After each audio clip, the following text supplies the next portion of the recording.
Guys, welcome to the session. I'm just going to do a quick mic check to make sure that everybody can hear and you can see me. I look like a bit of a ghost, but there's nothing I can do about that at the moment. But just if someone in the chat could let me know that you can see me and you can hear me and everything's good to go, that would be really super duper helpful.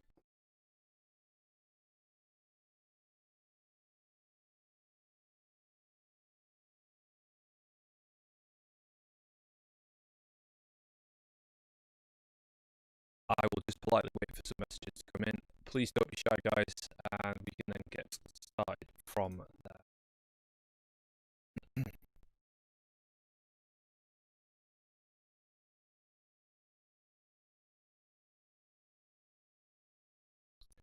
I can see you, but the audio is a bit crackly.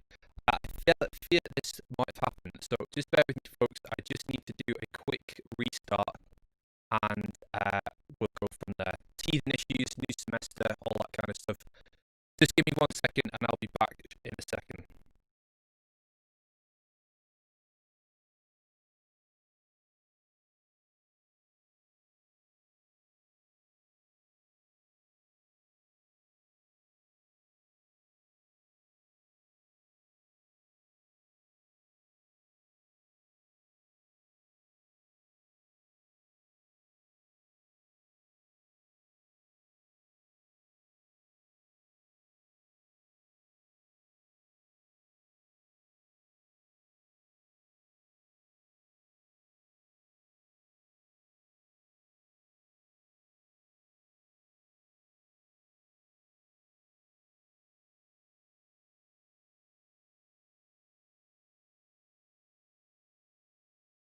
Guys, welcome to the session. I apologize for the slight technical issues that we're facing, but I never know if everything's going to work until we go live, and I can then get a bit of feedback from you guys. So I can see that we've got some people in the chat. So we've got Beth, we've got May, we've also got Rebecca, Ryan, and we've also got Sophie coming in. Bex, sorry, I will default to whatever your Google name says. So Bex, thank you very much for letting me know that it sounds better and that we are good to go. Again, I can see a little bit of ghosting over my shoulder here. It's just all these little things are just going to have to be ironed out when we get a chance. But nevertheless, we are here. We are in semester 2 of 2021. We said goodbye to 2020 last year. And unfortunately, some of that overhang has stuck with us. So I hope everybody is safe and well and everybody is doing okay. Thank you so much for saying hello in the chat. I will have the chat box open with me at all times throughout the entire session. So if you've got a question or if you've got something that you just want to say, even if you want to talk amongst yourselves with your peers, that's absolutely fine. I can keep an eye on the conversation. That's why I've got it up there. So at any time you can see what I can see. I'm going to move this obviously when I start moving through the slides and stuff, but I hope everybody has had a chance to engage. If you're watching in the background and feeling a bit shy, then please just pop a message in, because we're going to be relying quite heavily on the chat function as we move through these sessions. And it's probably the biggest change that I've personally made, I think, from semester 1 to semester 2 whilst we're working in this online way, is to try and really emphasize the online provision and the live provision, because it just gives a little bit more feel for whether you guys understand stuff, gives you an opportunity to ask questions or just kind of say, actually, Mike, I'm not quite sure about that, and things like that. So without further ado, hopefully you guys had an opportunity to have a look at the announcement that I sent out for nutrient metabolism on Friday, just kind of really giving you a whistle-stop tour of the unit blackboards, or the Brio backboard site, so that you can then start to have a look at where you can find different things, see how the unit's going to get organized, see where you can find key information like my contact hours, or the key readings, or some other bits and pieces that I put up for you guys there. I haven't put the slides up yet because I didn't want everything to be a spoiler, and if I'm going to be perfectly honest with you, I was working on them over the weekend so that I can make sure that we get the best kind of content ready for you guys as well, because the start semester is always a bit a bit hectic, if you like. So I'm just going to pose a question to everybody. How is everyone doing? Is everybody well? It'd be really great to get some feedback in the chat, just to say, yes, I've seen the online material and it was great, thanks, or I'm not quite sure about this bit. Mike, if you could just clear up these different bits, and then we can go from there. So I'm going to keep the chat open on my monitor just down here. So if you see me looking down here, it's because that's where the chat box is, and that's where all the information is for me running the stream today. Again, I apologize that I look white, but it's very bright outside. I'm sat in a shed, and I haven't done all the color matching stuff because I didn't have time. So without further ado, let's have a look at what's going to be going over. So the session, by the way, just the questions that I've asked, just pop them in the chat box and I'll come back to them in a second. So is everything going okay? Is all the information clear? Have you had a chance to look at it yet? Things like that. So just pop a little quick message in the chat box, and then we can kind of get used to using that chat box so that we're not kind of apprehensive about using it and stuff like that. So what are we going to cover? Well, we're going to be looking at two different sections. We're going to do a bit of a unit overview. We're going to think about what we're achieving at level 5. So I've got one of my level 5 avatars there to talk about the different skill sets that we're trying to kind of build upon and try and make them a little bit more unit specific so that you guys understand, well, why am I bothering doing all this sort of stuff? We're going to look at the unit learning outcomes. Then we'll look at a little touch on the unit assessment because the assessment brief is up and ready to go. We're going to think a little bit about the adaptation to online learning. We're thinking about some expectations of you guys and also some expectations that you can have of the teaching staff and me in particular as the unit leader. And then we'll think about the reading list. I haven't got a slide for that, I've just remembered, but we can talk about what that looks like and where you can find information. I can see some nice messages coming in on the chat, which is great. Bex, I looked at the assessment brief and the schedule so far. May, yes, I've seen everything and it seems clear to me. And Muscle Active, Cedric, excellent. Thanks for having you involved. I had a quick scan. Fantastic, guys. Really helpful feedback, and just lets me know where everybody's up to. Sophie's come in there as well. I've had a look and all seems clear too. Guys, if there's anything that's not clear, if there's a bit of any issues, then just let me know. Put a message in the chat or get in touch with me directly. So thank you for that. So that would be the first section. We're gonna have a bit of a cup of tea in the middle of it because we've got about an hour and a half today to try and get through some stuff. So we'll have a bit of a break before we then move into this kind of idea of this introduction and a recap. So I've just noticed that I haven't changed this section, which is embarrassing. So my apologies, but I know what we're going to cover. So we're going to take a little bit of a step back and look at the different components that where nutrient metabolism and influence. So thinking about metabolism and therefore the generation of energy and products as a result of the different reactions that take place in our body through just the provision of energy. So what does it mean to have energy? Where does it come from? What does energy balance look like? And how can we interpret that? So we're going to kind of have a bit of a recap on that sort of stuff. We're then going to move through into the 3 different macronutrients and then start to talk about them in a slightly more specific way and thinking about how we can build on that information that we've already learned in previous units, but then also where are we going to take that from this point onwards so that we can start to get a little bit more detailed information about how exactly do we metabolize carbohydrates, fats and proteins, and what are the different constituent parts of those things, and how is it metabolically regulated on a cellular level, but also on a molecular level, and how does that then influence whole body metabolism as a whole. And then finally, we'll take a little bit of a look into integrated metabolism. I'm going to give you an example of what exactly that means. So instead of looking at individual macronutrients like it shows on the unit schedule, we're going to start to think about different scenarios, like what happens when you've just eaten a mixed macronutrient dinner, or what happens when you've not eaten for a prolonged period of time, and what are the biggest influencing factors within, like physiologically, that is actually regulating our metabolism at any given point. So a sort of double take really, an opportunity to kind of look at what we've already covered in some of our other units, but also then sort of make that transition through to ensuring that we're then looking at where are we going to go from there. So hopefully that's super clear and we've all got it. And I apologize about the missing of that second slide, the content on that slide. I'll update that before I upload them. So I like this slide, and let me just make my view a little bit easier for you guys to see. Yeah, I like this slide, and these are the slides that I put together as the course leader for the H&E program. Hopefully some of you have seen these, some of you may never have seen this before, but essentially what I've done is created what's called a course avatar, or this kind of depiction of what it is we're expecting at the different levels on the unit. So you've done on the course, sorry. So we've got an avatar for level 4, 5, and 6. So you guys are level 5 students. So therefore, what different characteristics make up you as a scientist and as an employee that we're trying to develop as part of the unit that you guys are on?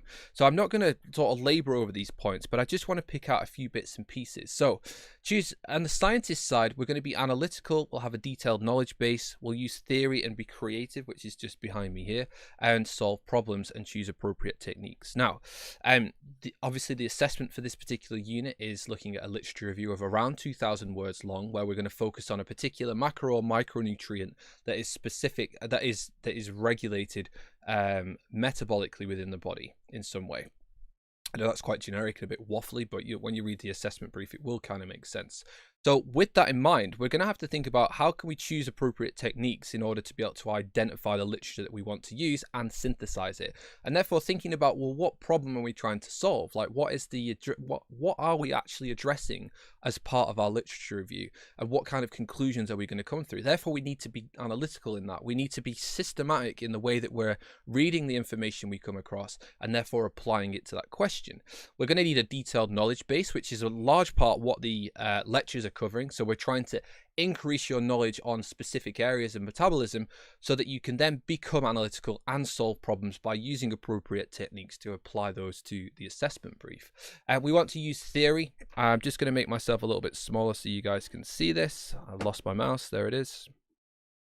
So we want to use theory, and we want to use that creatively so that we can then start to generate a narrative and a viewpoint to ensure that we're actually going down the right pathway with our lit review, so that we form a narrative, we form a conclusive point, and we find something useful to come out of this work that we've all been kind of putting together. So that's why nutrient metabolism helps you to form these skills at level 5, and that's why the assessment helps to drive that particular direction, or helps you to focus down those skills as a scientist as we move forwards. Now, as on the side of the employee, well, as we move through our university lives, we're going from being quite reliant on staff members to, when we graduate, being quite independent workers. So at level 6, you're going to be graduating with a skill set. Well, we hope with a skill set that that empowers you to go on and use those skills for the greater good, whether that's in industry, in public sector, in some form of employment, without the need to be kind of guided and pointed in the direction. I mean, I'm still guided and pointed by my boss, but I'm limited in that he doesn't come and look at my lecture slides, for example, because that's kind of my bit. That's where my limited supervision comes in. So as a result, we're trying to push you towards that kind of independence. Now, please don't interpret this as me sort of saying, oh, well, here's the assessment and see you later, because that's not what's going to happen. Okay, so we're going to try and encourage you to start pointing you in the right direction, to becoming independent, to be less reliant on being supervised by an individual, and actually starting to think about exactly how you can use those skill sets to apply them to your thing. So you're not going to be stranded by any stretch of the imagination. So no stress on that front. Now, not so much on this one, but responsible for personal and group outcomes. Well, throughout the sessions throughout this year, we've got, well, hopefully we'll have some, well, in the first part of semester, some online seminars where we'll be working in groups to achieve some outputs, but you'll be responsible for your own personal development as well. So it's covered on the both parts. We've got some online seminars in the first part of the semester. Hopefully we'll transition into more face-to-face stuff once we get the guidance from the government, but we don't know what that's going to be yet, so we need to hold fire a little bit on that. But there's still lots of opportunities for us to be able to do that moving forwards. Adapting your performance, so ensuring that you know where your efforts need to be placed and when, and therefore adapting how it is you apply yourself to different elements of the course, but also on this particular unit as well. Aware of professional codes of conduct, not necessarily covered specifically in this unit, but we will sort of dip into where the AFN has guided us on specific knowledge and awareness of different metabolic pathways, and therefore the minimum standard that we're kind of working to. An effective team worker. So again, once we work together on the seminars, even on the online chat now, where we're trying to help to drive a narrative and help to drive almost like this opportunity to learn through using the online chat, and you can do that as a team. And therefore, the last one would be adapting your communication. So we've already done that. We've moved on to a different platform here with the YouTube and the YouTube chat, which I know might be novel to some of you, but not so novel for others. But it's a different way of communicating. My experience so far with using Collaborate is that most students won't switch their cameras on, and they won't use microphones and stuff for whatever reason. So let's just remove that and stop it being a problem.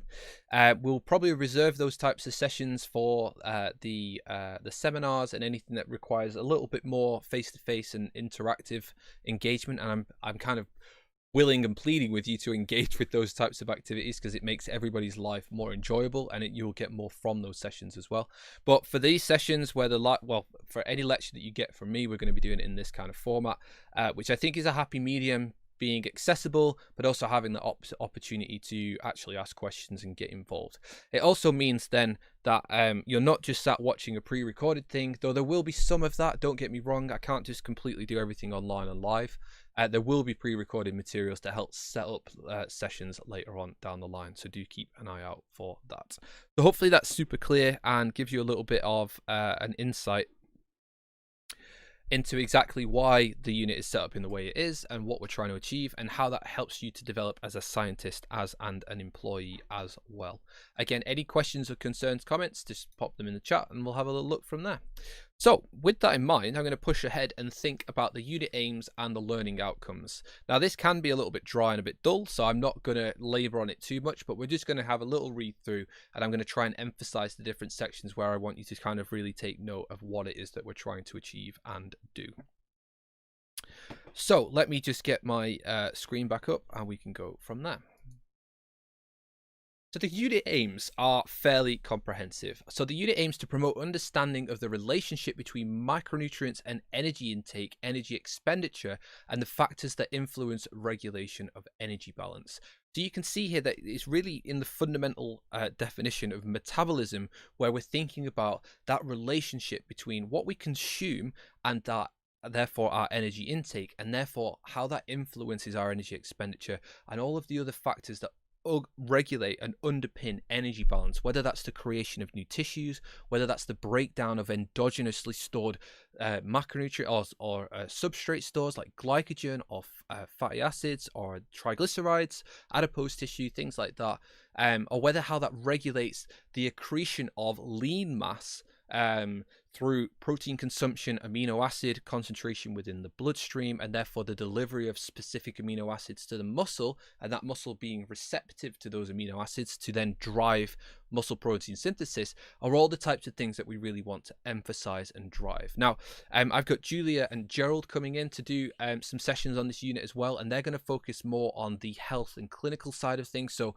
typically what happens when it goes wrong, or similarly what happens when we want to promote specific elements of health, so taking it out of the cell and out of the body and thinking a little bit more holistically about different metabolic conditions, of which those two individuals are way more suited to doing that than I am. Another aim of the unit would be to the biochemical and physiological aspects of the gastrointestinal tract function will be examined, and in its relation to health, the interaction between nutrition and the genome, which is one of the later sessions in the program. So thinking about this nutrigenomics and nutrigenetics, and how those two interplay and make opportunities for more personalized nutrition, or how we can target nutrition strategies to specific genotypes, which would be quite interesting, and something that is absolutely developing within the nutrition world as it currently stands. And therefore also thinking about the processes that are integral to digestion, absorption, transportation, and storage of nutrients and non-nutrient components of foods. So within each of the sessions, those are the things that we're going to be trying to target. Obviously, they'll be tailored to the specific knowledge and expertise of staff members, but that's the general consensus, and that's what the unit aims to do. And that leads me then on to the unit learning outcomes, which is the demonstration of knowledge and understanding of the processes integral to digestion, absorption, transportation, and storage of nutrients and non-nutrient components of food, and analyze the biochemical and physiological aspects of gastrointestinal tract function and its relation to health. Worst sentence ever, but I didn't write it, so that's okay. quite a long sentence that, not a particularly helpful sentence either, but I think it just goes to show that the key message there is the demonstration of knowledge and understanding in the process is integral to everything that there is to do with nutrient consumption and the impact that it then has on whole body function as well. And therefore we want to be able to consider, critically appraise and synthesize the mechanisms of integration of metabolism at molecular, cellular and whole body levels.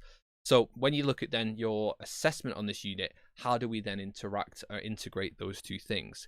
So that's what we're going to take the opportunity to do now. We're going to look at the learning outcomes and the assessment criteria and how the two are pinned together so that we know that when we do our assessment, we know that we're actually targeting the learning outcomes on the unit and it's not all just a complete waste of time. Now, before I do that, I'm just going to head over to the chat scene and just take a little moment to see if any fresh messages have come through on the chat, because I'm acutely aware that I am just talking at you at the moment, and that's not what we're here for. We're here for a little bit more interaction. So of everything that I've covered so far, does it make sense? Is it clear? Is it helpful?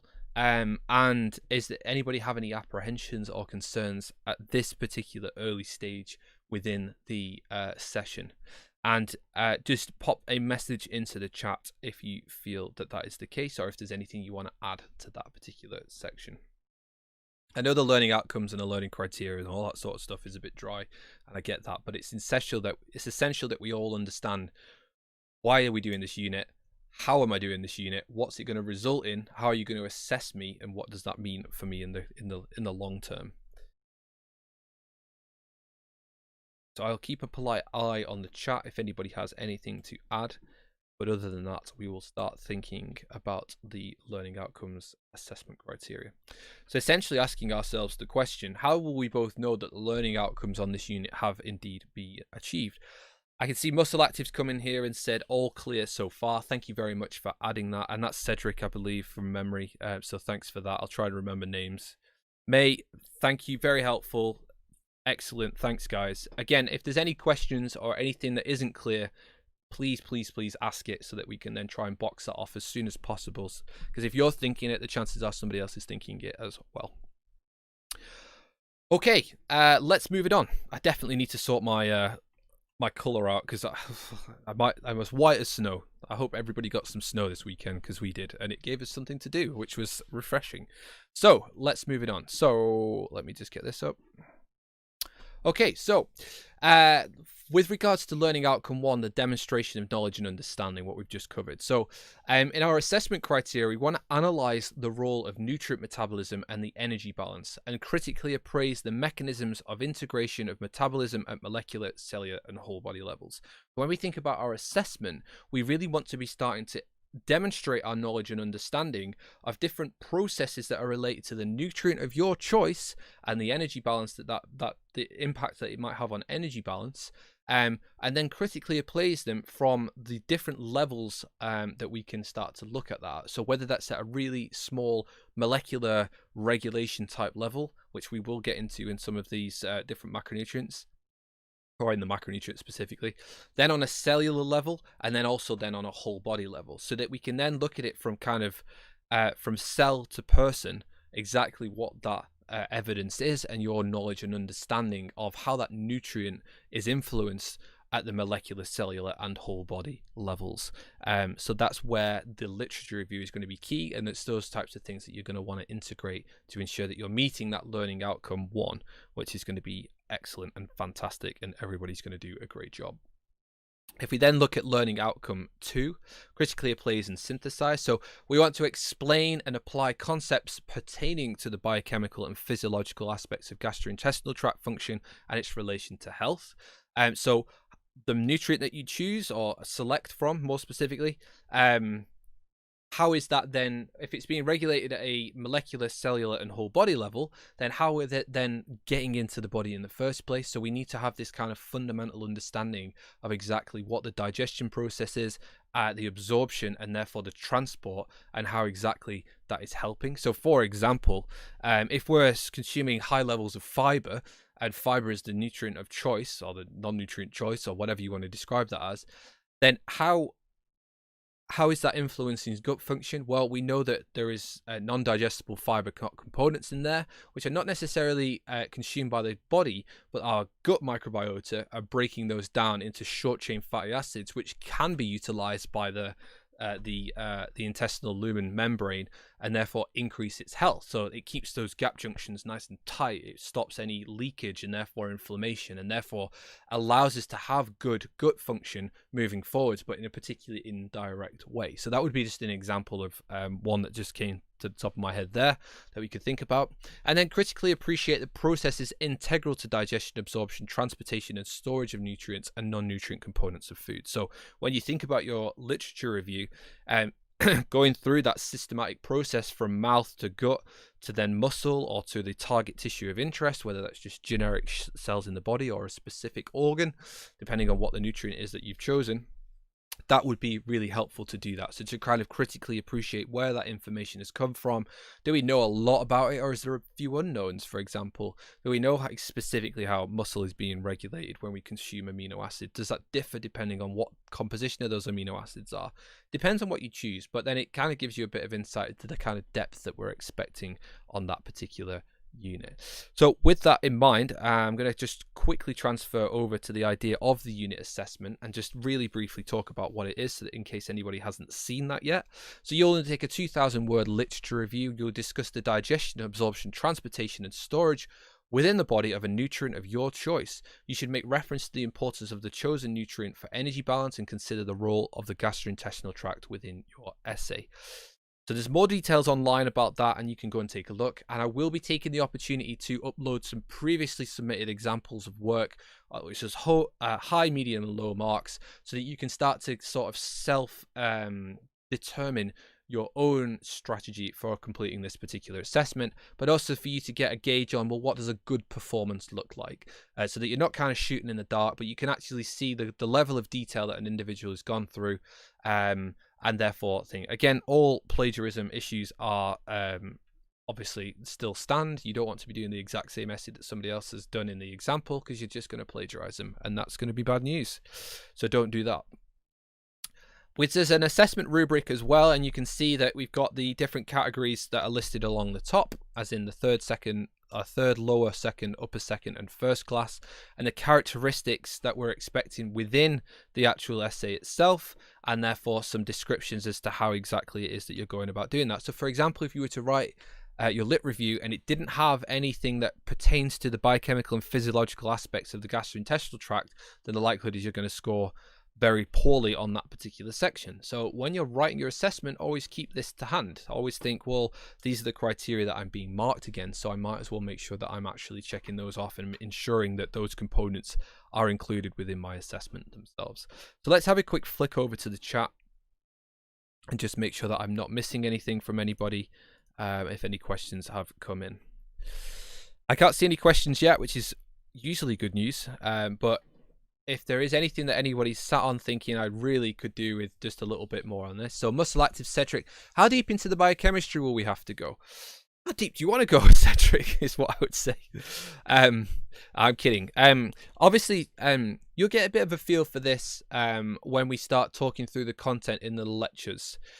So when we start talking about exactly how carbohydrate is digested, absorbed, metabolized, and it's the metabolism element that I really want to emphasize, because you've done quite a lot of the digestion absorption stuff in other places. When we go through that metabolism stuff, then you'll start to see, well, there's different components that are fundamentally important, and they do have a regulatory effect, and then therefore you'd want to try and start mirroring that kind of stuff. When we're starting to talk about whether something was phosphorylated or not, and how many in a signal transduction pathway of those components are phosphorylated or allosterically regulated by a different component, then we might be going a little bit too heavy there, because you won't have enough words to accurately cover all of the things. So you'll get a bit of a feel for the level of detail in the sessions, but at the same time, you're going to be kind of regulated by the word count on the essay itself. So you're not going to be able to cover everything in an absolute minute amount of detail, because you'll run out of words. So you do need to be sort of strategic about that, but it really helps you to be concise in your writing, and it also helps you to really emphasize, well, what is the most important element and what has the most fundamental regulatory influence and effect. So hopefully that gives, I know it doesn't directly answer your question, Cedric, but maybe just, take a step back, see what's being presented to you, and then start to think about a strategy that includes word count, because word count is going to be key on this particular assessment. So hopefully that clears things up for you. That was a question, by the way, so let me know if it has. If you've got any follow-ups, then just let me know and we'll try and box those off as well. Excellent. Again, guys, I always have the chat open somewhere on my computer, so I can generally see what's coming in and whether people are asking any questions. So if there's anything that you want to ask, just let me know, and then we'll go from there. Excellent. I thought it would be really good to sort of maybe just take the opportunity to just look at the schedule and see what's going to happen and when. So we're going to move on to that now and just take a quick look. So as you will all know, the university has made an announcement with regards, well, I say the university, we all know we're in lockdown at the moment. Let's just put it that way. Part of that lockdown, as dictated, if you like, by the UK government, is that universities had to transition to an online provision up until the 22nd of February, whereby in the weeks ahead of that, or the week ahead of that, I assume, there will be a review of the provision to see whether we can then start to look at more in-person delivery. And I'm hoping that announcement will come sooner than a week before that. So, sooner than the 15th of February. But at the same time, we don't know when that's going to be yet. So all we do know, absolute no knowns, is what you see in yellow here is the first 5 teaching weeks of semester. And I've put them in yellow because those will absolutely be online and that won't change anytime soon. So I've tried to ensure that all the sessions have remained the same, but obviously the context and the type of what things that we're doing in the sessions. So for example, the energy intake versus energy expenditure online seminar would have been an in-person session where we would have been doing things together, but I've had to adapt that into doing something that's a little bit more suitable for online collaboration, if you like. Again, the sports drink online seminar would have been a practical session, but we are not legally allowed to do that as per the UK government's guidelines. So we are trying to make suitable adjustments to ensure that you're meeting the learning outcomes and your understanding is good. But I just want to be absolutely crystal clear and honest as to where we're at with that, and that we will be reviewing that particular we'll be reviewing it on a regular basis, and if I find out anything, I'll let you know. But as you can see here, we're in week 1. We've got the lecture session today. We don't have any additional sessions after that. You're going to you've got a few tasks that I want you to do ahead of next week, and things that are outstanding for this week as well. So we'll come back to that in a second. But next week we've got enzymes and pathways with me, and then we've got an additional session where we look at energy intake and energy expenditure after that. In week 3 we'll look at the role of ATP in metabolism. In week 4 we'll be looking at nutrition and the metabolism of carbohydrates with me again, and then we'll do the sports drink stuff as the online session. Then you'll have the nutrition and metabolism of fatty acids and lipids with Julia, as this is one of her specialisms. And then we've got the integration and control of metabolism with myself, before we then look at indirect calorimetry to calculate RMR. And the follow-up session there, well, we've got some nice case study stuff for you to do on that one as well. Where we then move into, again, I've kept this not yellow, but I have absolutely no idea what the UK government is going to inform the higher education industry, if you like, as to what's going to happen there. But as soon as I know, you'll know. So there we go. But the assumption will be that we may be able to transition, but we have absolutely no idea what the case will be. So I've left it white for the time being. So moving into week 7, we have diet and health with Julia. Protein malnutrition. I have to say my name is next to this, which is absolutely fine, but I do think Gerald would be a much better person for doing this type of session. So I'm going to go and speak to him as a registered dietitian. He's in a much better position to talk about protein malnutrition, as he's likely dealt with individuals who are suffering with that. Whereas mine would be quite an academic approach to the whole situation more than anything. Then we got energy balance with me as an additional session before we've got the assessment preparation. So this would be a nice little drop-in session for you to just maybe just propose what it is that you're doing, how you're getting on with it. Any teething issues, any sort of points of clarification would be a really nice touch point for that. Then we got the nutrition and metabolism of protein, with myself, and then the building blocks of protein as the additional session. Now you've got the gastrointestinal tract and micronutrients, vitamins and minerals with Gerald. And then nutrigenomics, I'm hoping to ask a colleague from the University of Westminster who is a geneticist who used to do a session for me on this in a previous course that I used to lead. So and she's really good. She's called Dr. Emmanuel Volpe. She's a reader at the University of Westminster, but I just need to get some confirmation from Andrew that I'm allowed to bring her in. But she's an excellent person to come and talk to you about this stuff. So watch this space on that front. So hopefully that has sort of got you thinking, that looks really exciting. I'm really into that. Yes, I can't wait to see that session. In fact, it would be really interesting to know in the chat which session you're most looking forward to. And then we can kind of start to go from there. I've just seen the question that's come in from Rebecca there. Do we have a due date for the assessment, please? I haven't put this on yet because I need to check the course the course information form, because it's not dictated by me, it's dictated by that, and I haven't had a chance to look at that, but that will be a follow-up task from me, Rebecca, to ensure that everybody's got that. But from memory, I seem to remember it being around week 13. So as in teaching week 13, so we will have finished the entire semester first, and then your hand-in will be shortly after that. So plenty of time, months of time before we got the hand-in there, and it won't be any sooner than that. So because otherwise, what's the point in the remaining sessions on the unit? So from memory, it's week 13. I will definitely make sure that this is absolutely crystal clear, and I'll get a assessment submission link set up on the unit site to ensure that people have got somewhere to put that. Hopefully that addresses your question before we move on. Excellent. Perfect. Thanks, Rebecca. That's really helpful. Thanks for coming back. Okay, if there are any questions, guys, just drop them in. I have absolutely no idea how many people are watching, so I don't know how many responses to kind of wait for. We got 7. Fantastic. Welcome to the session, everybody. And if you haven't said hello, please do. So perfect. So I thought I'd start. I keep saying so a lot. It's because it's the first lecture of the year, and I feel a bit rusty. I will settle down. I'm just running on straight up adrenaline at the moment, so it's all good. We'll calm down eventually. But we're going to have a little look at the expectations section, if you like, and I've thought I'd take the opportunity to kind of just look at, you know, what can you expect of us as academics, but what I'm kind of expecting as you as students on the unit, because I think sometimes that's a little bit unclear, and I'd like it to be super clear moving forward so that everybody's on the right page. So it gives you the confidence to kind of go, well, actually, this isn't working, or maybe this could be better, or whatever it might be. But let's start from as we mean to go on and just have a look at what those expectations may be moving forward. So let me just move that out of the way. Excellent. So what can I expect of you? So I'm just hoping that everybody attends. Where you're asked to turn up, then please turn up and get involved. The lectures are a bit of a strange one because they'll be available online after the fact. So, but I do want the opportunity for people to ask questions, because even if you are watching the session after the fact, you still benefit from those questions because you might have been thinking about them yourself. Please seek out the readings for the unit. I've already passed you on an initial reading task. There's some reading tasks for this week and also for next week as well. So do take the opportunity to go and look for those.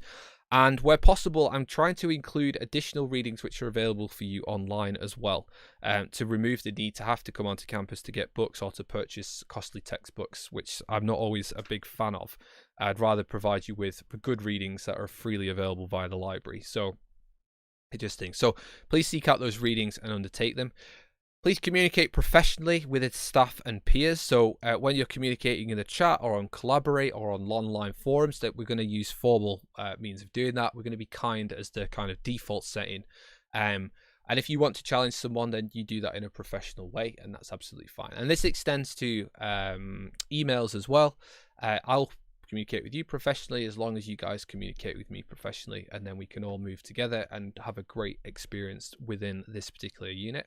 And the final point I just wanted to raise here is just please do speak up if you think that there are problems that you need addressing, because part of the problem is that sometimes an issue comes up, but unless as an academic member of staff is told, we can't do anything about it because we don't necessarily know it exists. And this could be quite as simple as, Mike, I can't see anything on the Blackboard site for this week, and that could be because I've just not clicked, make available to students, which is this tiny little button in the top right hand side that you guys will never see, but staff have to make sure that by default that is changed at the point where you want to see everything, which is not always easy to see, and it's easily missed. So it could be something as trivial as that, or it could simply be, I just thought the content of that session was a bit much and a bit heavy.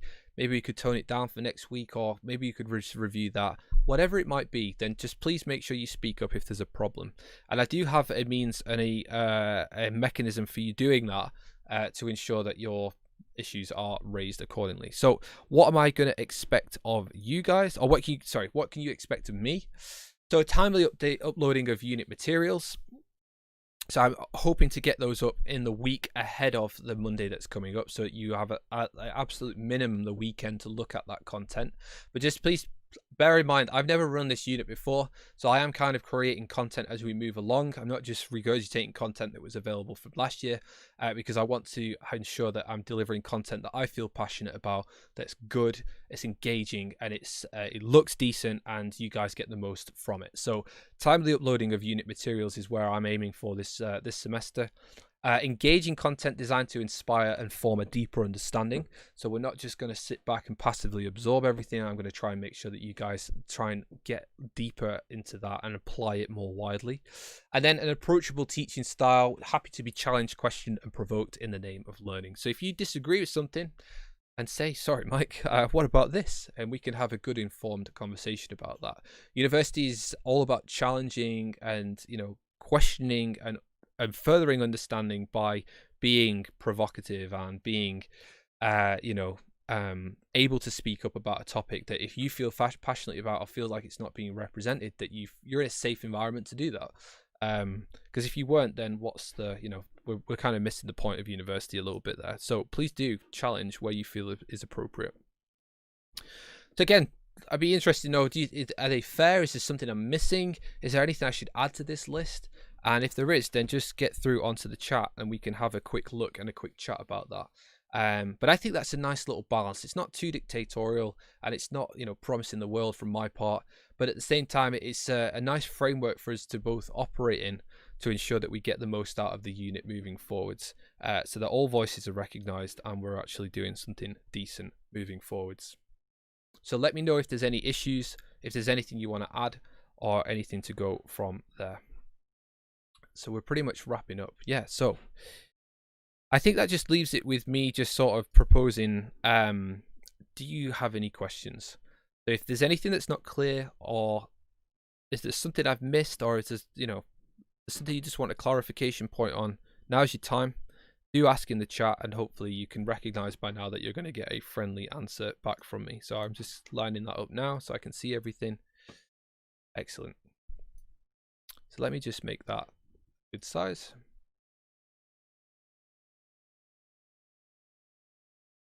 There we go. And it's at this point, guys, that any questions is great, and we're bang on time, which is fantastic, because we're going to take the opportunity to have a bit of a break, a bit of a stand up, get a cup of tea, and then we're going to come back and we're going to start with the main content of the session. Again, this was a bit 50-50 session, sort of setting the tone for the unit, but then also starting to pick up into the actual content that we want to cover, so it's not all just admin and boring stuff. It's actually more interesting moving forward. So if there's any questions, I'll kind of hang around for a few minutes, but then I politely ask everybody to get back to their seats by an absolute latest of 1 to 2. And that gives us a nice little run-in to cover the remainder of the content on the unit today. And then we'll go from there. So I'm going to put my holding screen on, which says I will be back in a second, or be back soon. If there's any questions, pop them through on the chat, and then I can answer them in the background. And then I will see you guys in about 10 minutes after you've got a cup of tea, or whatever your beverage of choice is, and we'll go from there. So thanks very much for listening, and I'll see you in about 10 minutes.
All right, guys, just to sort of politely say I am back, and we'll just give it a couple of minutes, and we'll take it from there. If you could just let me know that you've come back and you are ready to go, that would be super helpful.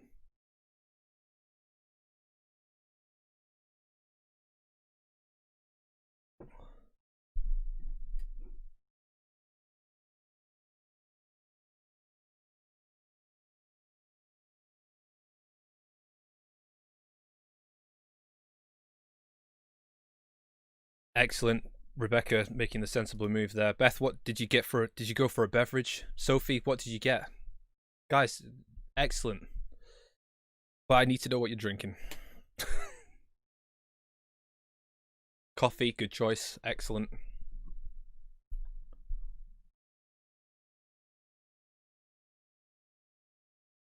Water. We can only aspire to these heady heights of water consumption, May, so congratulations on that front. Beth's just a one-upped you there. I got a kiwi and water.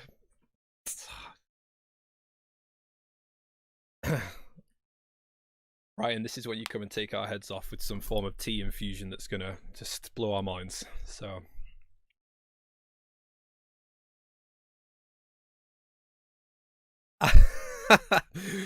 I like it. Competitive.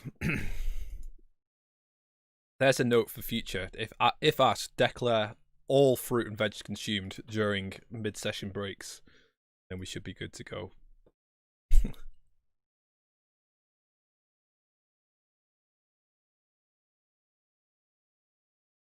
Good stuff. Cedric, I'm back. Berkeley water. Very nice.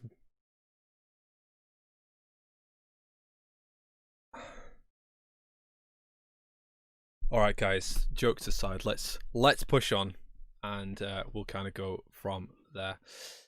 I have got a bit of stuff to cover here, and hopefully it'll be interesting. But again, it's a bit of a whistle-stop tour, really, and kind of just like a step back into the world of energy provision, energy balance, carbohydrate, protein, fats as substrates, and then this kind of finishing off with a little bit on integrated metabolism before we then start to look ahead to next week. So a few slides to cover here, and I will keep the chat open. It's just down in front of me here, and we'll kind of cover it from there. So I just wanted to start with kind of recapping on energy balance and the output of energy expenditure and stuff like that. And I like to use this analogy of a car journey that some of you may have seen before. I'm not sure, but I do like this. And if anyone took up the initial reading task, looking at one of Keith Frain's chapters, then you may have seen this analogy, and do speak up if you have, because then, you know, student brownie points and all that kind of carry on. But essentially, if we think about a car journey and the amount of energy that we're expending at any given moment, then we might do something like this. So we might go to the drive to the filling station, of which will be at a low speed and therefore a low energy output. We might stop, hopefully, to then to top up the car, and then we then go on a long journey where we go on the motorway, drive at 60, 70 miles an hour for a prolonged period of time. We might stop for lunch. There we have a bit of a break in that energy expenditure, and then we're going to continue the journey. We might fill up again, and then we continue the journey once more, and then we arrive and park up. Now that's a long day. That's what we got there. Yeah, my maths isn't quite keeping up, but that's a good 12, 14-hour car journey with a bit of lunch in the middle. So, and therefore we've got these different episodes of energy output. But we've also got these very defined moments of energy input. So rate of energy intake there is when we fill up with fuel.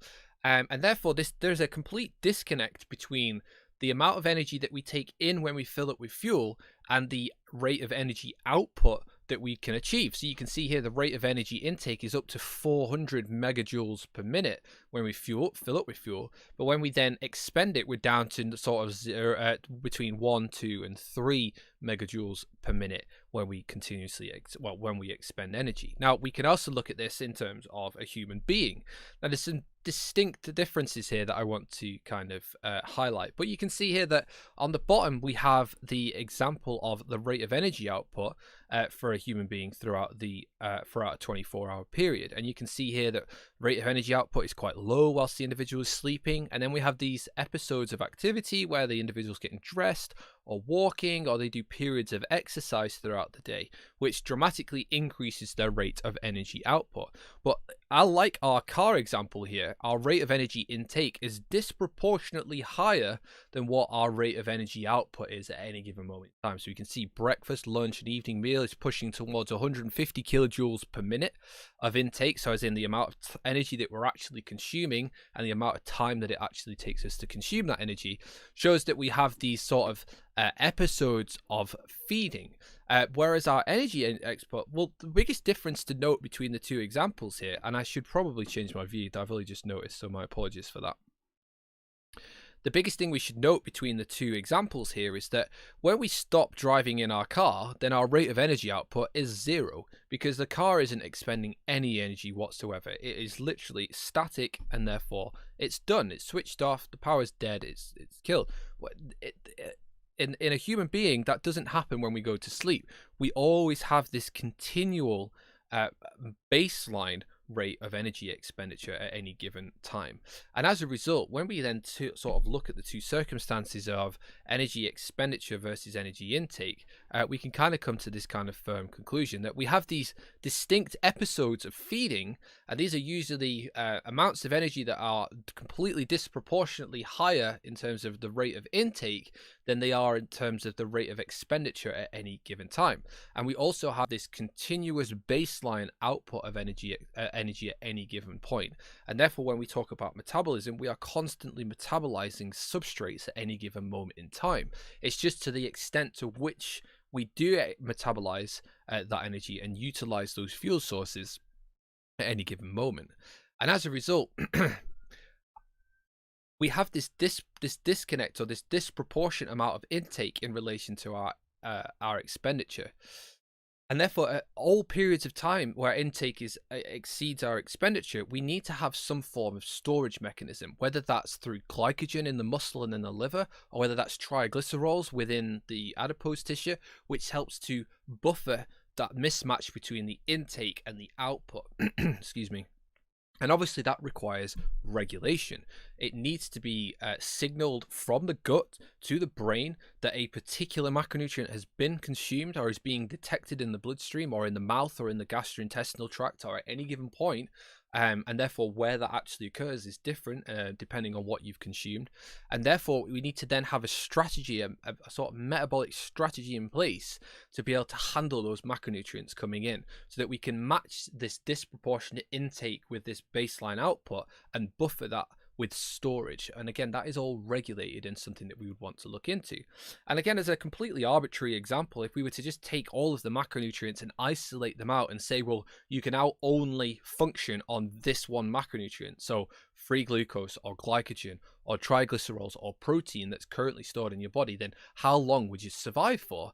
And again, it's kind of a silly example, but if you were to really kind of sort of boil it down to just a numbers game, then you can see that you'd last about 30 minutes with the free glucose available in your bloodstream, about 18 hours on the glycogen stored across your liver and your muscle, about 55 days worth of survival with the triglycerols stored in the fat, whether that's adipose tissue, subcutaneous fat, intramuscular triglycerides, whatever it might be, that all accumulates to about 55 days. And then protein, all of the functional mass within your body, gives you about 21 days. Again, silly example because it's not really realistic to do that for obvious reasons. But it does give you a bit of an idea as to exactly what types of stores we do have across the body and how long or how big those stores can be. And as a result, it results in our energy balance. I'm just going to keep my I've just got my chat box open again, guys, because I just want to make sure that I'm not missing any questions. Which results in our energy balance equation. So we've already talked about the energy in factor, but what contributes to that energy out? And, you know, just anything in the chat, please, with regards to what you think influences the energy out component. If you can only think of things that are energy in, that's absolutely fine. And you could think a little bit more beyond the idea of macronutrient input. Well, what's influencing that? Well, other different types of factors may influence that.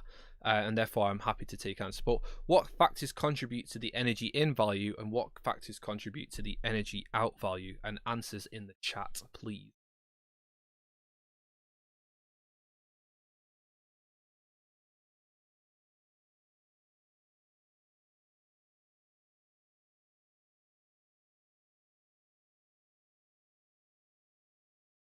Where I have to sit nervously waiting for someone to pop their head above the chat box and give an answer.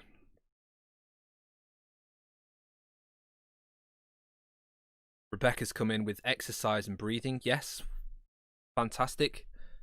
And we're going to go with the energy out section there. They're nice contrasting examples there, Rebecca, because one is like quite dramatic increase in energy output depending on exactly what the type of exercise is and the intensity of that, and we're definitely going to talk about those factors later on in the semester. And breathing being the kind of real fundamental baseline kind of stuff that keeps you alive kind of energy output that we don't tend to think about all too much. So they're nice examples and quite disparate in terms of where they sit along that continuum of energy output as well. Is there any other examples? I just picked two. Excellent. Well, they're nice too. That's good. Energy out, metabolism, daily movements, exercise. Again, Sophie really emphasizing there that daily movements, that kind of bumbling along to work. I'm sat down in my chair right now. I have my wobbly chair next to me, which is this kind of like wobbly stool to try and increase the amount of activity that I do while I'm just sat here. But I'm actually just on a standard chair here, so I've got my postural supporting muscles setting me up, and I'm kind of ticking along as we go from there. But there's always that baseline amount, and that's a good example of that kind of fidgeting and sort of non-sensing kind of movement that we do on a day-to-day basis. I'm not going to put you through the misery of continuing that question on because I think we all know.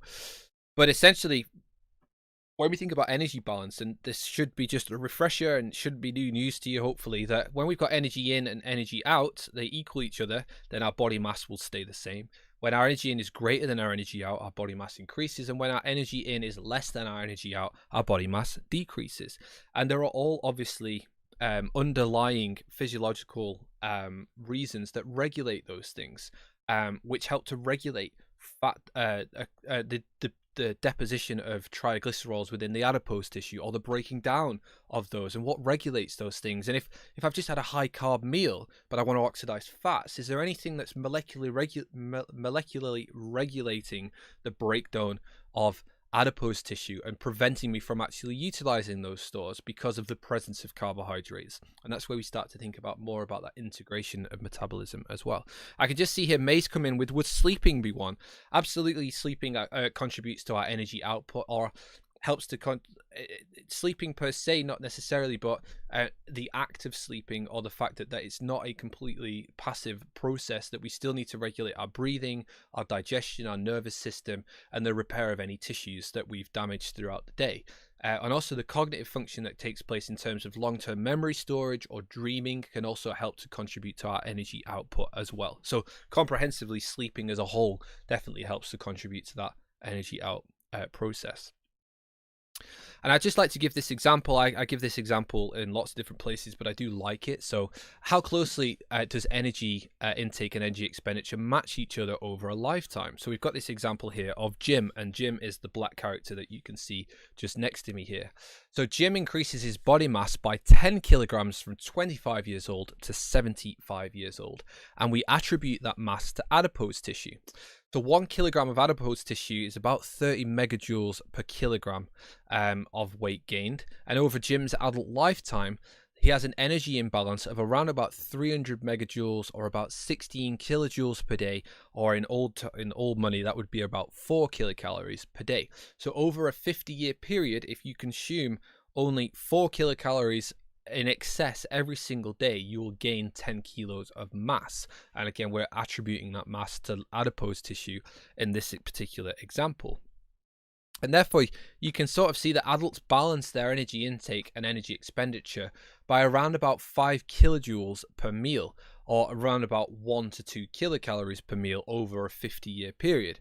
And another way of looking at that is that this energy balance is achieved within 0.2% of the throughput achieved. So everything that goes into that system and out of that system, there's only a difference of 0.2% of the entire time. And what does that say to me? Well, what does that say to you? What does that make you think? Well, that makes me think that actually we're quite good at regulating our energy balance and our energy expenditure versus our intake, particularly over that particular long period of time of 50 years from 25 to 75. And as a result, we are good at doing that. But what then happens metabolically in a metabolic regulation perspective, where that starts to go wrong, where we start to overconsume,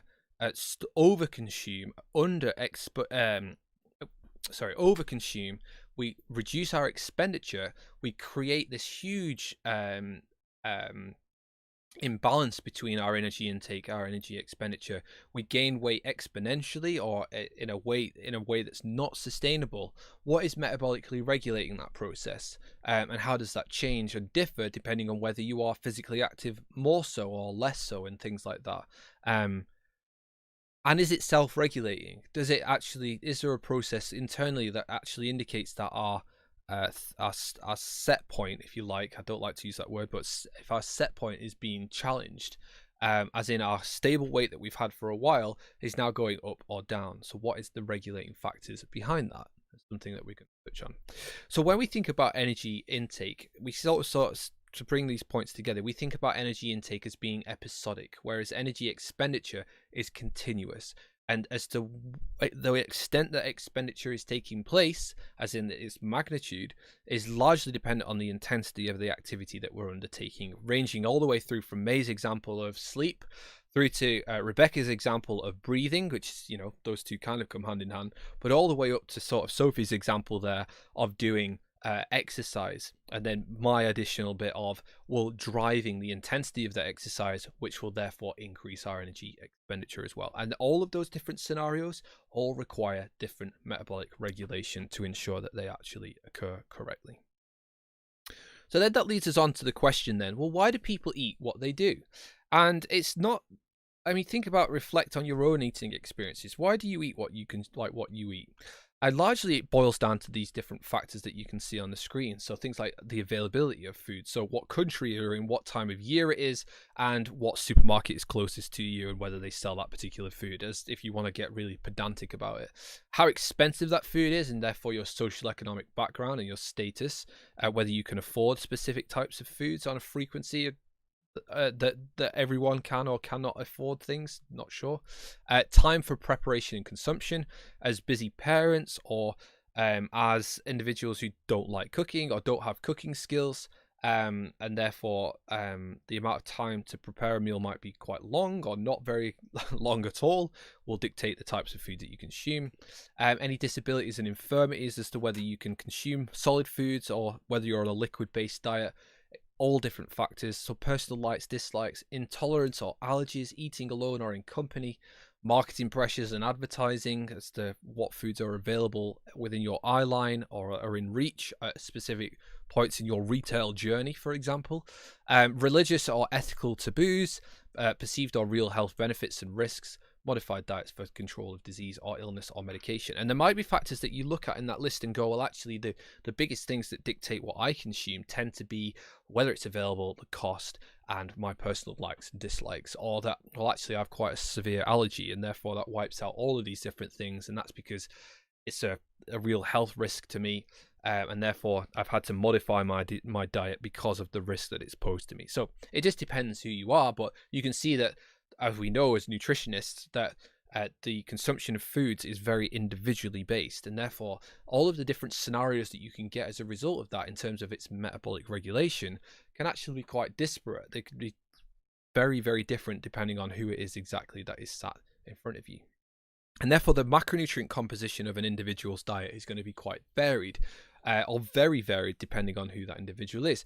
Say, for example, if you are following a ketogenic diet, then carbohydrates are going to be a very, very small contributing factor to your macronutrient intake, versus those that may be following a vegetarian diet, where we know that they tend to elevate the amount of carbohydrates that we're consuming because of how generically carbohydrates are classified.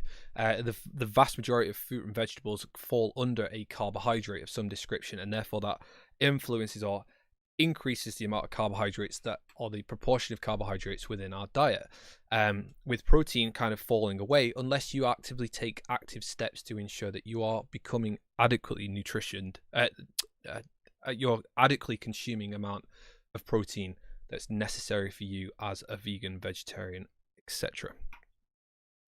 So what do we eat? I've just put in the Atwater factors here. Again, this is supposed to be a bit of a light touch, get you back into semester. I'm acutely aware it's Monday as well for the first day back, so we're not going to take your heads off too much. But the Atwater factors related to the consumption of different macronutrients with the alcohol in there as well. Again, it shouldn't be new information. And then its conversion between kilocalories and kilojoules.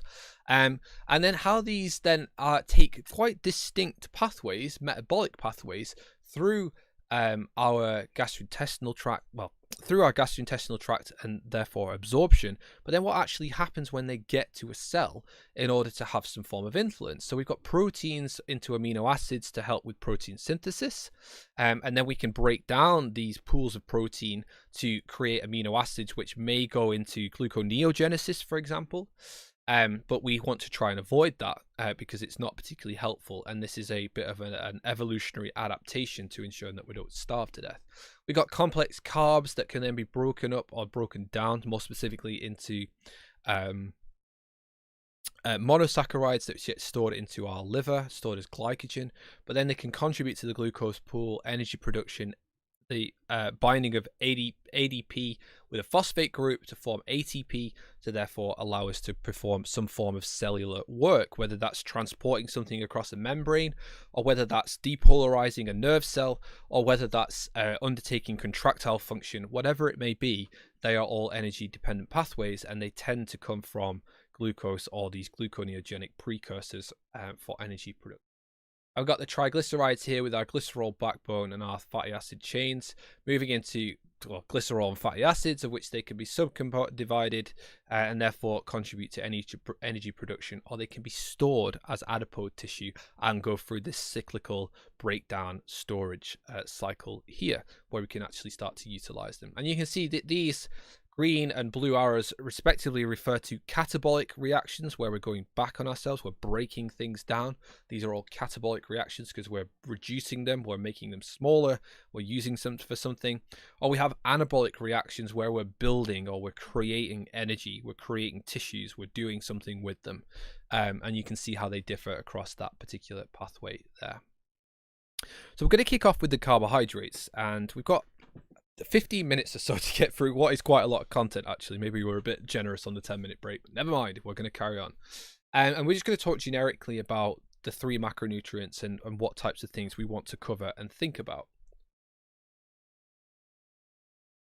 And we can see here that, so I've put generically here that there's not really a requirement for carbohydrates, because we could undertake that process of gluconeogenesis, but I'm going to challenge that because they do serve a range of particularly important roles within the body, whether that's regulating blood glucose concentration between that sort of 4.5 and 5.5 millimoles per liter that we need for basic function, and that's to prevent ketosis, but it's also because we need to ensure the metabolism of kind of obligate glucose metabolizers like the nervous system, your kidneys and your red blood cells.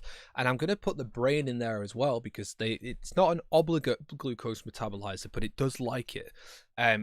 And therefore, maintaining our circulating plasma blood glucose concentration at that level ensures that those tissues that have a very fundamental role within the function of our body actually has the substrates available to do that with, because if they didn't, then we all have a bit of an issue. We know that carbohydrates are also our preferred substrate for physical activity and or exercise, particularly when that exercise intensity is higher, because we can afford ourselves a much faster ATP resynthesis rate when we utilize carbohydrates as a fuel source. And that's why we tend to drive carbohydrate oxidation during higher exercise intensities in comparison to fat oxidation, because it takes a lot longer to actually generate the ATP that we actually need. And therefore, it kind of leads to these kind of public health messages around 55% of our total energy intake should be from carbohydrates to maintain our metabolic requirement, and therefore our reduced reliance on gluconeogenesis as the primary provider of new glucose within the system. Now, I'm just going to, again, I've been talking quite heavily. I'm just going to make a quick reference to the chat. I can see no questions that have come in, but if anybody does have a question, then just let me know. And again, just another whistle-stop tour here. Excuse me, just thinking about the different types of carbohydrates and their kind of fundamental building blocks, from monosaccharides, disaccharides, and oligosaccharides through to the polysaccharides, and how we categorize those. Again, this isn't new information, but I just want to touch on the fact that we're trying to reduce those poly, oligo, and disaccharides down into their monosaccharide components before we then get them into the bloodstream and transport them off across the body via the bloodstream so that they can then undertake their particular physiological task or role. And I've already mentioned the idea of a buffer or a store, and we know that glycogen is that kind of storage polysaccharide which we find in the muscle and in the liver. And I've got this picture here, and it might seem a bit confusing as to why on earth I've got a picture of some oil and some potatoes, but essentially that what we can see here is we have a jar of olive oil and we have a bowl of potatoes, and we can see that actually those two different constituent parts there actually have the same energy content. And the reason I'm presenting this to you is just to get you to think about the idea that if you did have this disproportionate amount of macronutrient intake because our feeding is episodic, whereas our energy expenditure is continuous, then if we were to store the energy as entirely glycogen, irrespective of where it came from, then what does this picture show? What problem are you going to face when you're trying to store lots of energy within a physical body? Can anybody tell me what that might be? What's the issue here? I'll put the chat box up so everyone can see who's saying what and when. What's going to be the problem? I'll put it over here so we can still see the picture, because the picture's the clue. I'm going to take another sip of my decaf coffee, which is just not as good as coffee, but for health reasons, we've had to cut the caffeine out. So,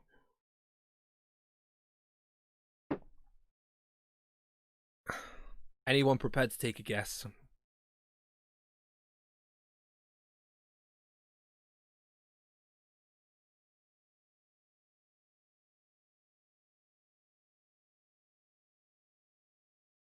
I'm going to hold out, see if anyone's going to do it. Is it going to be Rebecca? Is it going to be Cedric? Is it going to be May or Beth or Sophie or Ryan? Who's going to be the first to take a punt?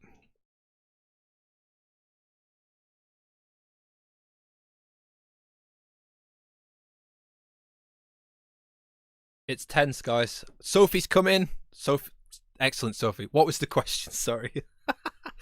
That's fine, Sophie. Yeah, so the question is, why are we not storing all of all of the energy that we get from foods? Why are we not storing it all as some form of glycogen? Because of all the benefit that it brings. So, you know, regulation of glucose, blood glucose, and its availability for exercise and driving high intensity and stuff like that. So why are we not storing it all as glycogen? And how is this picture helping to inform that? And Rebecca's kind of made reference here. You can store a lot more fat than carbs, and yes, and why is that? And I'm going to put everybody out of their misery, unless anybody sort of juts in and has got super fast typing hands before I actually say it. But the fact of the matter is that this and this represent the same amount of energy. But okay, Rebecca, nice. Yeah, it's going to be in the adipose tissue. That's where we store fats. But let's get back to the question. So, if this is limitation to the amount of glucose that can be stored, yep, true. This is such a really weird fundamental question that it might be tricky to kind of get there, but I'm going to tell you now. If we see that the density of a potato and the density of the carbohydrates stored in there is actually quite similar to glycogen, and look at how much space it takes up. It takes up a huge amount of space in comparison to the same amount of energy that you can see here, which is in the olive oil. And as a result, that we can store much more energy in a much more compact way when we store it as a fat. And you can see that the olive oil here is actually a similar type of consistency and viscosity to adipose tissue. And as a result is that we can condense the amount of energy that we're storing into a much more smaller form. Now, my question is, well, why are we not storing it all as this? Just imagine how physically large you would have to be to store the equivalent amount of energy exclusively as glycogen. Our bodies would have to be physically huge in order to store the same amount of energy within our physical being. And as a result, it's just not practical, because it would then limit our mobility. It would influence our weight, as in there's a lot of water stored within glycogen and within potatoes. And as a result, we'd all be exceptionally heavy. And therefore it becomes inefficient to do that. Whereas we have this additional macronutrient store in the form of adipose tissue, which is seen as being bad, but it's not. It's actually really helpful for us to be able to store additional macronutrients and additional energy in the absence of or without the down payment or the downside of having this physically large mass that we'd have to do it. And you might be thinking, well, what about obese individuals who are in some cases very physically large? Well, yeah, because they have an exceptionally huge energy store that is stored within the adipose tissue, and which is in the form. So it's not only very dense, but there's so much energy that's stored within those fat deposits that that is storage that has got out of hand, and therefore needs to be better regulated in some way. Now I need to move on because I'm just acutely aware of the time and the fact that I know how much content I need to cover yet. So another aspect of this is looking at this idea of fuel utilization and how that differs between rest and then during activity. And you can see the two differences there and how different the makeup is of the energy expenditure and where that comes from in terms of substrates. I'm going to transition very quickly onto proteins and think about what proteins are. So why is protein important in the human diet? Well, we have amino acids are the building blocks of proteins in the body, and that's important for growth and repair. If you think about any mechanism or function that your body serves, it's usually driven by a protein. So protein can't just be simplified down to muscle mass, but it's everything from the connective tissues to the signaling proteins to the storage proteins to the transport proteins that all line your cellular membranes, to the proteins that carry different snippets of DNA across the nucleus so it can influence another section of the cell and how it's encoding a protein. All of these mechanics that make our bodies function and work are all driven by proteins, and therefore it's a fundamentally important building block within the body. There is a lot of research focused, particularly in sports nutrition, on building or maintaining muscle mass and therefore the recovery from exercise. But don't be mistaken, like I sent you all the Sakan report today, there's such a heavy influence and such a heavy focus on protein consumption for the preservation of lean mass in older individuals that it's such a fundamentally important factor for not only building muscle but retaining that functional mass as we move through life. And therefore we can see that the increases in power to mass ratio might be important in sport for training adaptation and aesthetics, but it's also fundamentally important in the general population, because we know that the higher the amount of protein that we have, the higher amount of lean mass that we have and functional mass, the less likely we are to have any comorbidities with that.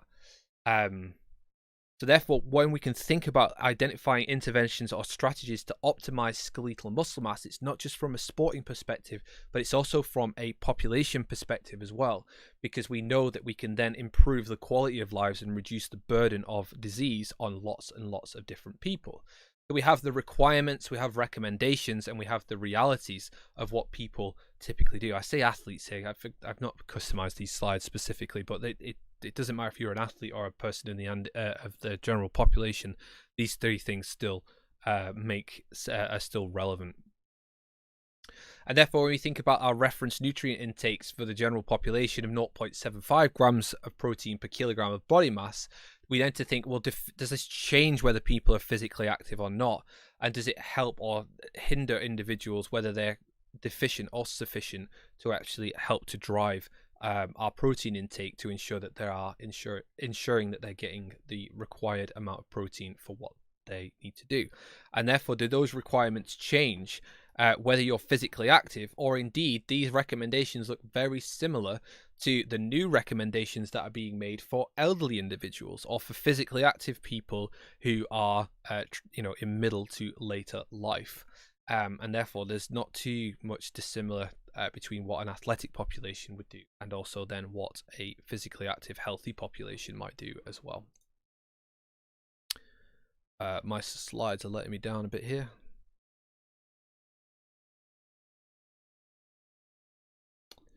Jump out of that one.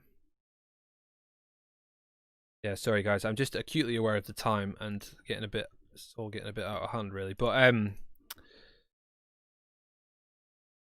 just checking the questions, anything coming in. Okay, the last part is the fats as the final macronutrient to discuss, and I do have a few slides on this, so I apologize, we might run over just a touch, but if you need to shoot off, the thing is being recorded as we speak, so it's all good. So again, not a specific significant requirement for dietary fat, and there's a very high energy content, as we know, therefore there's a danger of overeating. We have 2 essential fatty acids, omega-3 and omega-6, and we also need those fats to be present for the absorption of vitamins A, D, E, K, which are the fat-soluble vitamins. Fat is tasty, I'm afraid, and it does tend to add flavor to foods, and it also allows us to lubricate our food to aid with swallowing. Now, just kind of taking the same approach that we have done with the other macronutrients, that we have fats form or lipids form from the generic group of compounds, which also includes oils, fats, waxes, and related compounds. And oils tend to be liquids at room temperature, and fats tend to remain solid at room temperature. And they have the same structural elements as the carbohydrate, carbon, hydrogen, and oxygen, but they differ in the where the linkages of the atoms occur. And that is also a higher ratio of hydrogen to oxygen in comparison to carbohydrate.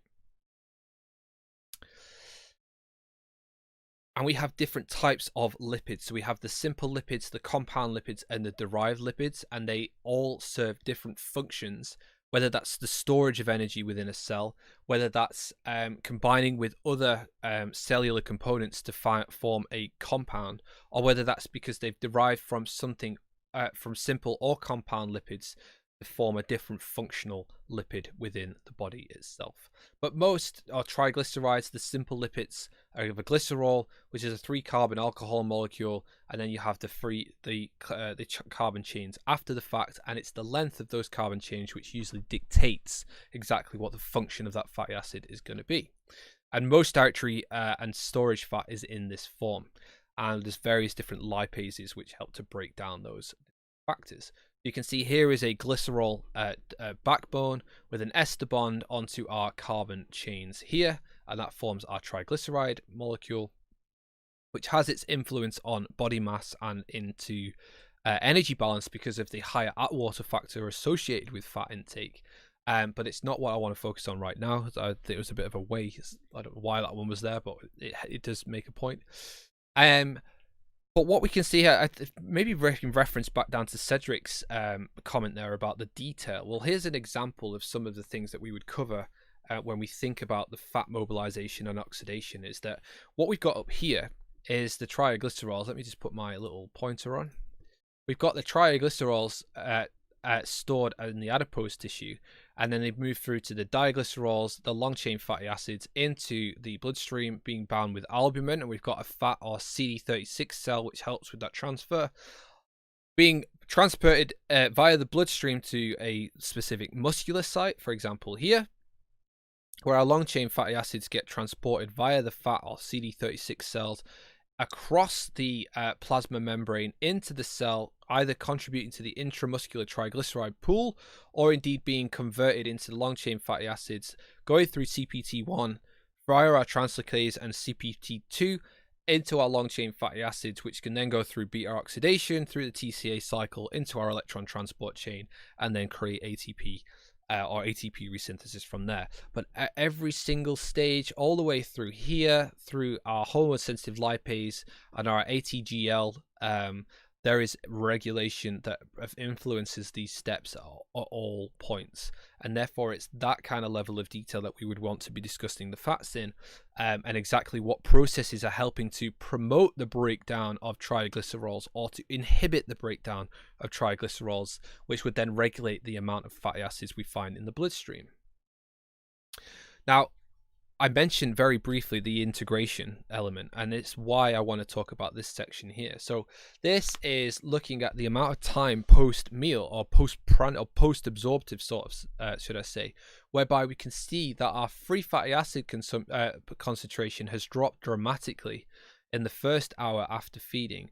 But then as time progresses, 1, 2, 3, 4 hours afterwards, we see a progressive increase in the amount of free fatty acids that are being present in the bloodstream, and a progressive reduction in the amount of insulin that is present. And that's because when we have insulin and glucagon in a ratio, we know that these two things are influencing the amount of carbohydrates that are present in the bloodstream and the amount of fats that are available in the bloodstream, and that these two are differentially regulated depending on what it is that you've consumed and how long ago it was that you consumed those foods. And as a result, we will look into the integration of metabolism in relation to feeding, so that we're not just looking at individual components, but we're actually starting to think about, well, how does it all work when you think about specific periods of any individual's given day. So that brings me to my concluding points, guys, and then a little bit of signposting ahead of next week. So we looked at the learning outcomes, the assessment, the timetable, and the plan for the unit over the coming weeks ahead. We've set some expectations for both you guys and for the staff members on the semester ahead, and it gives ourselves the best chance to succeed on the unit. We're going to take the opportunity to revisit some of those fundamental nutrition concepts that we did do today, and then we'll feed these into the main themes of the unit. And I'm now going to take the opportunity to direct you to some activities after the task, particularly some key readings, and then also where you can make some reflections. So the key reading that is stated is this David Bender, the 5th edition, the Introduction to Nutrition and Metabolism. But I'm going to take the opportunity to maybe just switch away from the slides and head over to the Unit Brio site so that we can have a little look, because there's a couple of things that I want you to do now, and that's going to be the last thing that we do today, guys. Let me just get a browser open. I can see that 8 of you still watching, which is fantastic. Thank you for sticking with it, guys, and we'll just wrap that up now. So I'm just heading to the Unit Blackboard site. I apologize if I become a little bit stuttery, but my computer doesn't like it when I do this, so that's why I leave it to the end.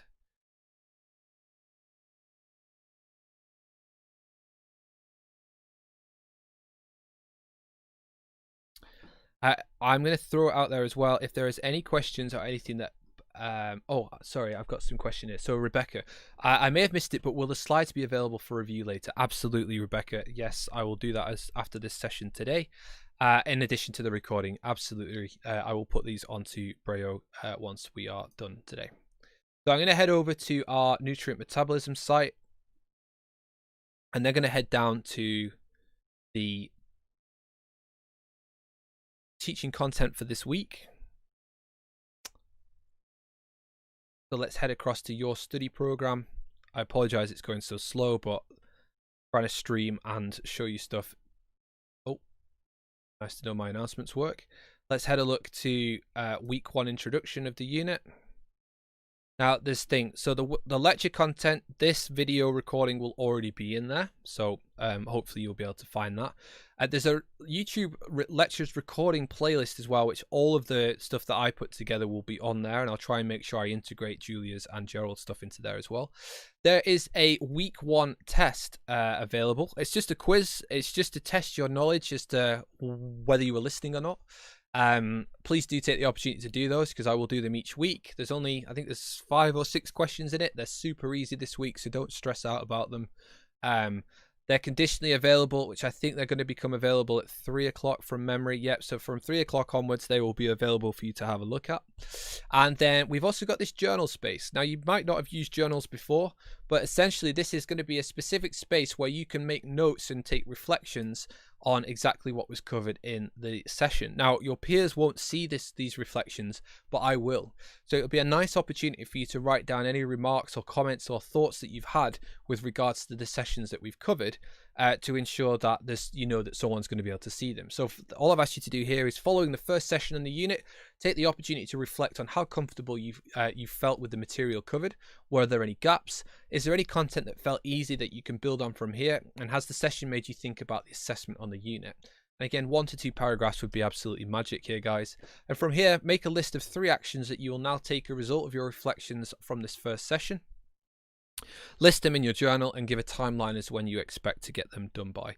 So do take the opportunity to go across to the journal and just fill in some reflections, and also take the opportunity to think about some actions that you can take as a result of those reflections moving forwards. And also take a look at the quiz so that you've got something to work on.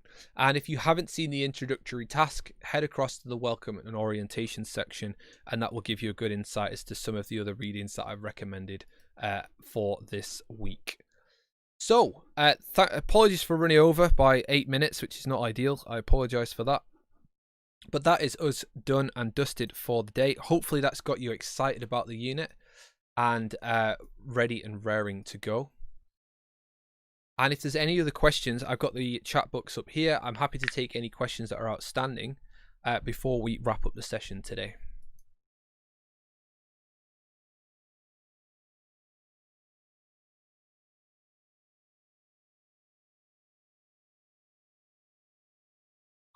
A stunned silence in the chat, which is absolutely fine.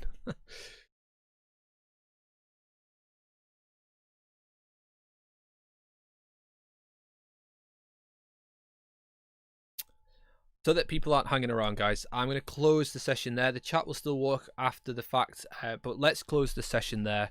Thank you very much for attending today. I can see that we had, how many people have we still got watching? We've still got 8 people watching, which is absolutely fantastic.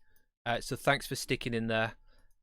Rebecca, thanks, a helpful start. Fantastic. Thank you, Rebecca. That's really good to know. Beth Woods, I don't have any questions. Thank you. Thank you, guys. Sophie, thanks very much. May, thanks very much for joining today. Really appreciate your time and everybody joining. Keep an eye out for the rest of the week for the next content. Is there any online version of the recommended reading available? Ryan, I'm not sure, but I will take the opportunity to have a look and see if I can stick something on there. Muscle Active, Cedric, thanks very much. All is clear. Have a good afternoon. You too. Thanks very much for joining, guys. I'll close the session there. Any more questions, pop them in the chat. Thanks for listening, and I'll see you next week. Thanks a lot, guys. Take it easy.